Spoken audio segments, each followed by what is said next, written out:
Welcome to the Conscious Parenting Show. Thank you for tuning in and choosing to become a more mindful parent.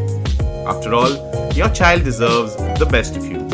And now, here's to your host, Geetika.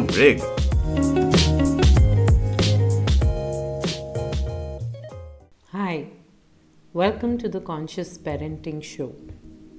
In the last few days, I grieved the loss of a dear friend who left us too soon. Being my first time losing someone so close, I felt a variety of emotions I really didn't know how to process. Much like how a child doesn't know how to deal with the parent gone, or the fact that his favorite toy is broken or lost, or even spilt milk. As simple. I wish to discuss today about what loss means to children and to adults, of course, and some things we can do to accept that change. Let's begin. But I want to first talk to you as a parent, as an adult. What's your perspective and how can you deal with a situation like this? After all, kids only imitate you and learn strategies from your behavior that they witness. Death of a loved one is probably the worst nightmare coming true for many of us. Such an inevitable event sends shiver down the spines of many of us. I understand that no amount of logical reasoning can truly make you feel better. The pain is so gut-wrenching that you feel like punching anyone who says something like "Sab theek ho jayega beta" or "everything will be fine." The denial to face it, but the obviousness of the loss sitting right in your face is so mind-numbing. You can't do anything about it. So when dealing with the loss, the only way to deal with it is to go full on through the stages of grief and allow yourself to feel all the pain that you possibly can. You eventually will have to face it, but trust me, I tried the ignore your pain trick in the beginning and it made me the most irritable. Louise Hay once said, "Broken heart is an open heart." And a grief expert, Terri Daniel, said, "It's an opening to a new world, a new self, higher awareness and spiritual growth, whatever you allow to come in, and it leads to greatest peace in life." Terri has herself gone through the process of grief as she lost her 16-year-old son to a rare disease. Her strategy shared on NPR has truly come to me as blessing in the last few days, allowing me to at least even look at my grief.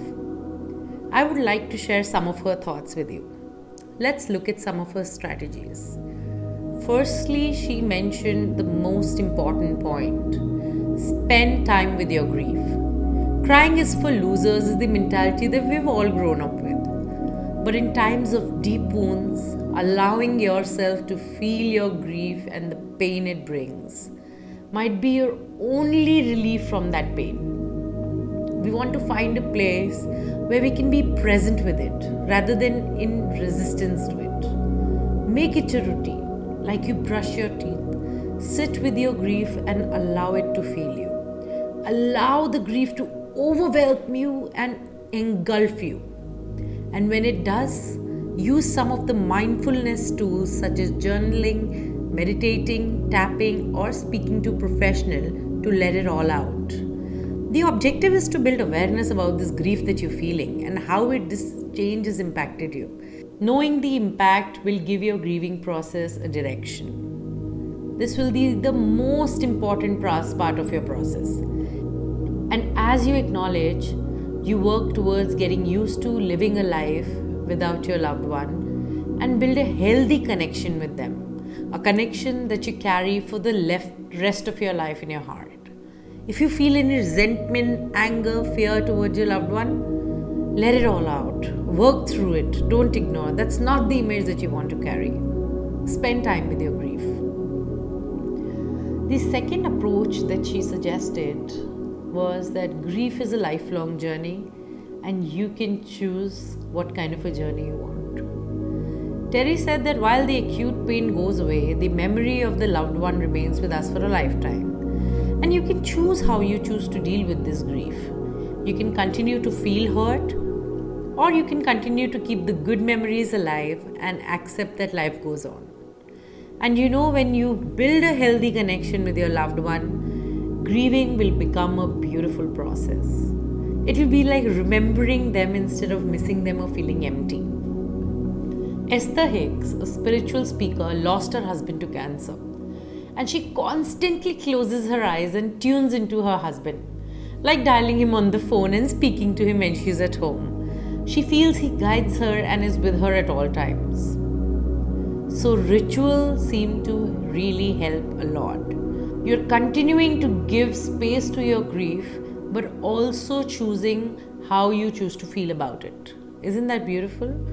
You don't give that much power to grief. You take the power in your hands. Grief can be expressed. I really enjoyed this point because somewhere we all feel grief inside us and we are all going through it. But you remember those times when you're talking to someone about an issue that is bothering you and somehow a lot of things come out that you didn't think about, or they question, and you end up answering a few questions that you didn't think about, a perspective presents, and you find new opinions, you find new ways to approach it. Similarly, expressing your grief can be really powerful to release the hurt and resentment. Apart from talking to people, many 12-step programs in the US that help handle grief allow you to express yourself with various activities such as painting, playing musical instruments, baking, journaling, and many other things. I read about this woman who began painting as part of her grieving process. For the first few months, her canvas was painted black with violent strokes of red. Imagine how much anger she would hold within her. But about after 8 months, she started using other colors and reduced the use of the color black. Eventually, she became a professional painter and used her art to teach others how to express their emotions. Something very similar to color therapy. So, allowing yourself to release your grief does more good than trying to wake up and simply trying to move on every morning. Another direction that was suggested was find the balance between loss and repair. It is impossible to not miss your loved one, right? After they're gone, you think about them, you remember them fondly, or you remember them and think that all the things that you guys had planned together and wanted to do together but couldn't. And in all of this, it is possible to go back to the stages of denial and think like, why did this happen to me? I feel like a victim. I'm the victim here. He left me alone. And if you really insist and push hard, denial and victimhood can become the journey of your grief. And remember, the journey of your grief is lifelong. It serves no purpose though, victimhood and denial. It only keeps you stuck for the rest of your life. Given that your loved ones would have wanted you to be happy, and hope that we somehow start to look at the brightest side of life, being a little mindful can help you turn your feelings of victimhood into feelings of restoration. How can I recover from this loss? Ask questions like, what might give me some peace? What can I do that will help me heal this broken heart? Journaling here becomes a very, very important tool. A walk in nature is always nurturing. Find things that help you rejuvenate and make your soul happy. You can choose to be happy. Not for the lifetime. You don't have to ditch that loved one and not think about them at all. But you can choose to be happy in that very moment when you're feeling the pain. Choose what you want to think about. Being mindful is only in that moment after all. And that moment is all that you can control. And coming back to what Louise said, broken heart is an open heart. After a big loss, the only thing we want is that nothing else changes. I have had enough. I have lost the light of my life. I don't want anything else to be changing. Stop changing. I can't deal with it anymore.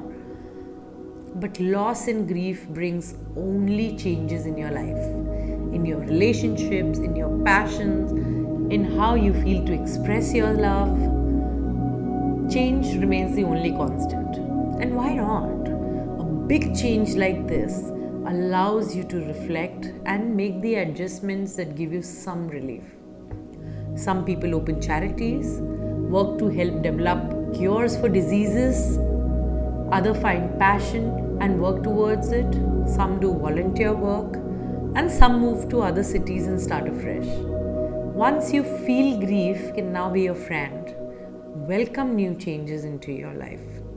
Not all of it, go step by step. These were some of the ideas that Terri shared, which I felt were very helpful.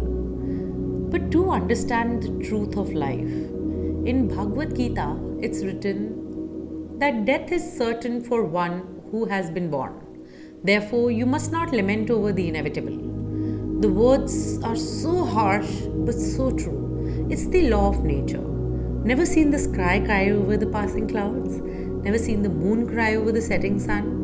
Remember all the good things, all the ways the person taught you things and made you and helped you grow as a human being are the great ways to remember him and pay your respects. Remembering the silly ways your dog showered his love on you is the greatest gift you can cherish forever. Keep these memories alive in your heart.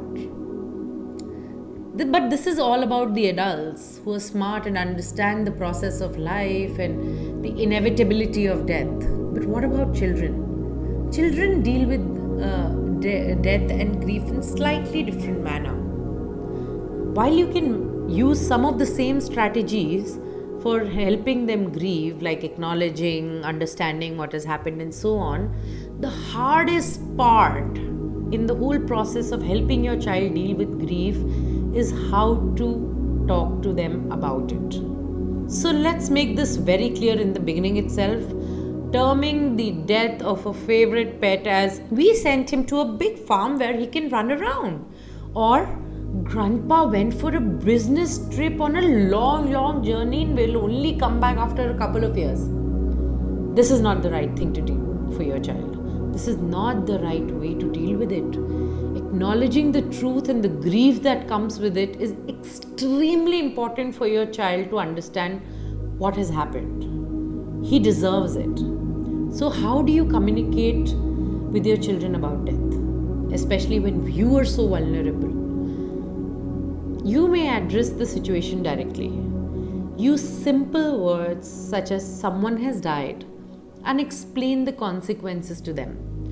You will not be able to meet them anymore, beta. Repeating regularly might be extremely essential. Kids tend to zone out of information. Being clear and honest about your statements and replies will help them gain clarity and set the right expectations. After years, they should not be waiting for their grandpa to return from the business trip. They may even ask you questions which would require honest answers. If you feel like you're too emotional about the situation, ask for help from another adult, but address the questions. Don't shove it under the rug. And most importantly, in all of this, let your child see you sad. Let your child see you upset. When children see their parents sad or upset, it can help them express their own feelings easily. It makes them feel that it's okay to feel sad and upset. It might even help them explore some feelings they never knew about, like I did in the last few weeks. So now once the hard part of telling them what has happened is over, now comes their response to the loss or the grief. Some kids might become extremely quiet. Some kids might cry. They might take a lot of time to grieve and come out of it. Allow them that time as much as you would allow it to yourself. Do note that children might grieve in doses. One moment they're crying and the other moment they begin playing. Let them be. Children might become clingy, might want to sleep with you in the bed, need you to feed them, take care of them, bathe them, clothe them. Allow as much as you are comfortable with. Children don't grieve only by crying. So observe their behavior carefully and speak to them if you notice something different. Some children also might wet their bed or not sleep at all. Speak to a specialist about it. Among many other ways to deal with grief, children might feel the need to take responsibility to take care of you. If they see you sad and upset, they might ask you not to cry or try to feed you. Allow them. But talk to them about allowing yourself to feel the feelings. Encourage them to feel their feelings too. Ask them how they feel about the situation or what they will miss the most about that person or your pet. And the most important part, make them a part of your grieving routine. A beautiful way would be to set some time aside every day to talk about the loved one that passed away. Kids might not naturally do it. Help them. Light a candle with them every day together for that person. It is very important for children to learn from these experiences and not let them slide. I always believe that for kids, feeling their emotions can be a great self-awareness experience for them, allowing them to feel. An interesting thing that I noticed amongst children grieving is that they grieve the same way about losing a pet as they feel about spilt milk on the floor. They cannot differentiate between the intensity of the situation. At least this is true for kids till the age of 4, 4.5, 5. Therefore, parents witness multiple breakdowns among their toddlers and preschoolers. In each situation, allow them time and help them find closure. By closure, I mean if a glass of milk is spilled, help them mop the milk and help them fill another glass and sit down with them. Rather than asking them to sit down quietly in the corner and I will clean the floor. What have you done? They understand that something wrong has happened. Allow them to feel. Well, that's the ideas that I wanted to share with you about grieving. Thank you for listening to this episode. I would like to dedicate this episode to my friend Rahul, who left us recently for a better place. Thank you for making our lives better with your presence. And to my listeners, thank you for listening.